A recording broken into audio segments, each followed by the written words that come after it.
Okay, so mga kababayan, mga ka-GP Natics, etong si Sara Duterte, alam po natin, again, nandun po siya ngayon sa Taiwan, mga kababayan, para etong si Sara ay gumawa ng kanyang mga trip daw. Diba? Alam naman natin, iniikot niya na ang halos buong mundo, mga kababayan, itong si BP Sara. Pero, itong si BP Buday, mga kababayan, napahiya mismo doon sa Taiwan. Pinapalabas o pinapakalat ng mga DDS na dinumog si Sara Duterte ng mga tao doon at pinagkaguluhan. Yun pala mga kababayan, dinumog pala ng upuan. Ito, panoorin nyo. Grabe itong mga supporter ni Sara. Talaga naman, mga DDS, hindi na kayo talaga nagsawa, hindi na talaga kayo natuto, lahat na lang mga kababayan. Ito po yung sinasabi nila na pinagkaguluhan daw si Sara. Lights, camera, take 2, action!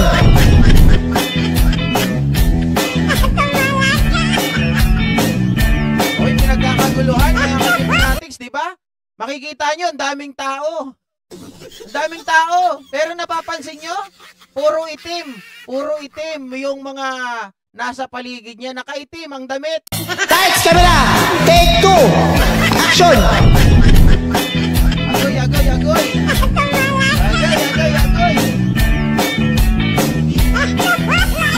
Pwede panumpa ko na. Lights, camera, take 2, action! Wow!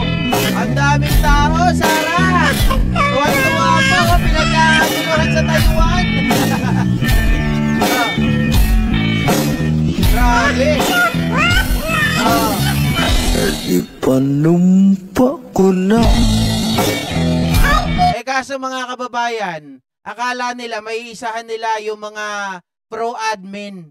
Meron din pala mga kababayan na sumingit doon na akala nila makakalusot na sila. Yun pala ay talagang isinum para hindi halata yung nasa gilid. Mga kababayan, pero talagang salamat po kami sa lahat ng sumuporta sa ating event ngayon. At ang presensya ng ating Vice Presidente, Sara D. Duterte. Pinagkakaguluhan.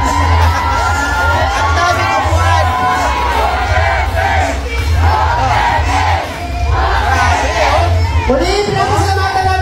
Parang ano lang yung mga tao lang dyan sa gilid, parang nabilang ko, 32 lang 400 ang gwardya.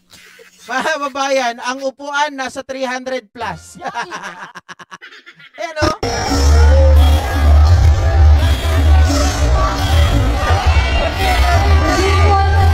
Salamat po kami sa lahat ng sumuporta sa ating event. Nakita nyo yung video kanina, mga kababayan, talagang pinukus nila, isinum nila.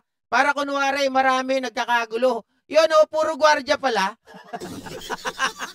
Puro bodyguard pala yung nagkakagulo kay Sara, mga kababayan. Wala namang mga tao, bakit kailangan nyo pang harangan? Anak ng baka. Kikilos pa? Yung mga upuan na yan, mga multo ba yan? Kumbaga guguluhin ba niyan si Sara Duterte? Hindi naman gumagalaw yung mga upuan At ang presensya ng ating Vice Presidente, Sara D. Duterte.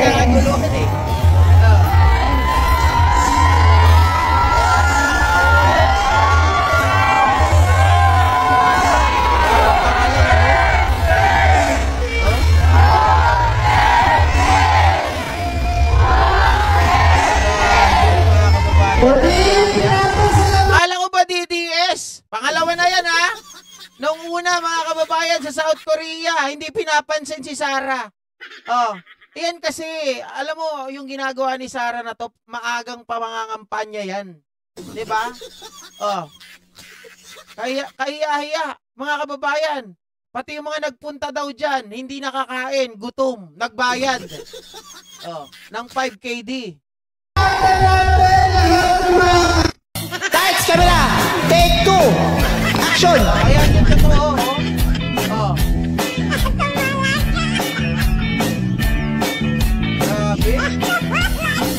Di panumpa ko na. Kaguluhan. Lights, camera, take 2, action!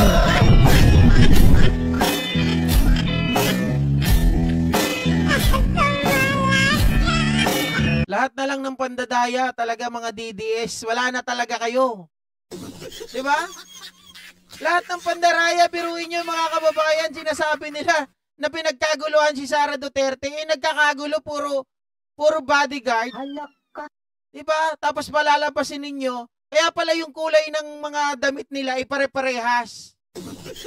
Tapos, ano to, wala ba kayong tiwala dyan sa security, dyan sa Taiwan? Bakit kailangan ganyan ninyo si Sara? Eh samantalang yung tao kakarampot. Yung tao ata nasa 30 lang eh. Diba? Mas marami pa yung upuan. Oh, mas marami pa yung bodyguard. Kahit siguro 5 gwardiya lang pwede na dyan mga kababayan eh. Magkano kaya bayad ni Sara sa mga gwardiya niya? Diba? Mas marami pa yung gwardiya eh. Pero yung tuwing pupunta ng ibang bansa, ganyan kadami yung gwardiya ni Sara. Oh. Tapos sabi niya, personal visit daw ito mga kababayan. Diba? O sabi niya, ito daw ay, ano ba talaga ang totoo? Personal? Ito ba talaga ay talagang pinadala ka dyan ng gobyerno natin? Hindi na namin maintindihan kung ano talaga yung totoo eh. Pero ang nalaman namin, talagang hindi ka dinumog. Diba? Kung dinumog ka man, dinumog ka ng gwardiya mo, dinumog ka rin ng mga upuan mo.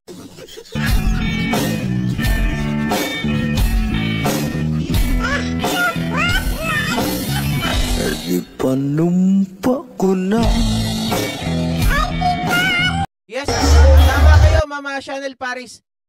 Zoom lang nila yon para kunwari pinagkakaguluhan. Eh halatadong halatado, meron pong mga may kababayan tayo ng mga pro-admin, mga kababayan na naglabas po ng totoong video. Kaya ngayon, pahiyang-pahiya sila. Dahil puro upuan po yung nakikita at puro gwardiya lamang pala yung nasa paligid ni Sara. Kaya wag tayong gumawa ng kwento na hindi totoo, mahirap panindigan yan. Diba? Hindi lahat ng tao gusto sa'yo, maaring ang gusto sa'yo yung mga bayad nyo. Okay? So hanggang dito na lamang mga ka-GP Natics. Magandang umaga po muli sa inyong lahat. Maraming salamat.